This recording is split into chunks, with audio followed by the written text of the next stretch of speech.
Hello everybody. Yesterday the Nifty had a great fall of 500 points. Now where is the Nifty heading? To know this, let us see the historical behavior of Nifty using the Bollinger Band.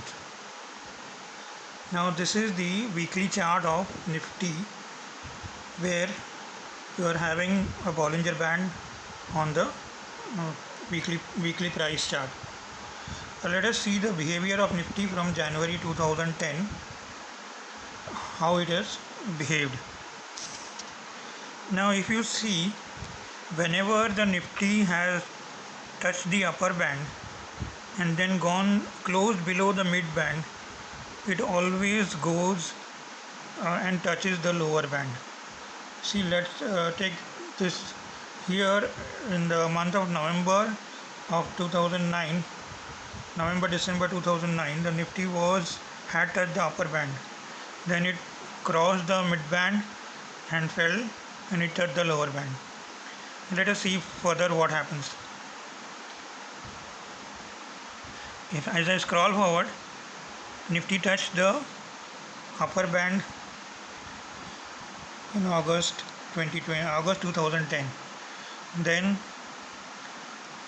once it crossed the lower mid band, you find that it touched the lower band. So from a level of 6,300 it came down to 5,500. Let's see further what happened. As we move forward, we are finding that here now in the month of February 2012, Nifty touched the upper band. Subsequently, when it crossed and closed below the mid band, it touched the lower band in April 2012.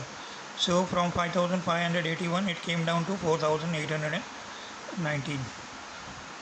Going further, Nifty touched the upper band and it never closed the mid band till about March 2013. Once it crossed the mid band, it touched the lower band. So from 6,100 it came down to 5,500. Again Nifty went up. This time even without touching the upper band, once it crossed the lower or mid band, it touched the lower band. Still going further, we are finding that in November 2013 it touched the upper band, and when it crossed the mid band it touched the lower band. Beyond that, if you see further, this was in 2015, when it closed below the mid band, it came down and touched the lower band. From 9,000 it came down to 8,090. Going further forward, in 2016 May, June, July, it had already touched the upper band, and then here in the month of September 2016, or just after that, it crossed the mid band on the downside and it touched the lower band. So from 9,000 again it came down to 8,060. Going further,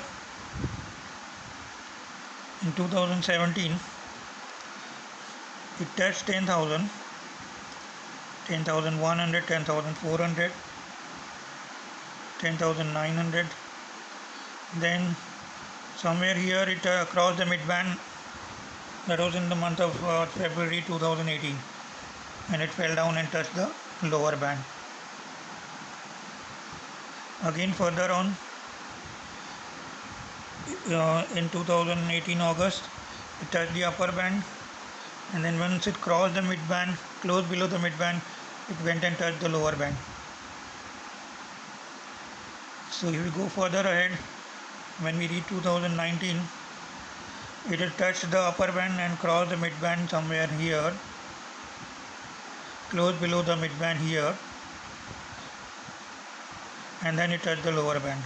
So from 12,000 it came down to 10,900.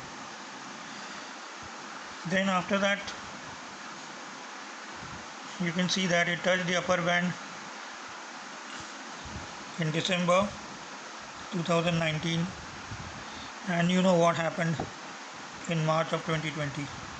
So it crashed, and when it closed below the mid band, it crashed down to the lower band.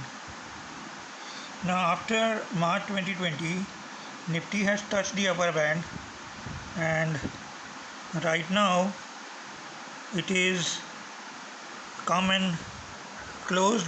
It is, the week is not over. As on Monday this week, the Nifty has closed below the mid band, but still the week is not over. If on Friday, if it closes below the midline, that is right now the midline is at 14,386, and once it crosses closes below this 14,386, it will crash down to 13,282. Definitely it is going to come, because if you go by the past history, this is what is going to happen. Okay, so we are just pray that it doesn't close below the midline. It should go above 14,386 by Friday. It should close on Friday above 14,386. Okay, thank you.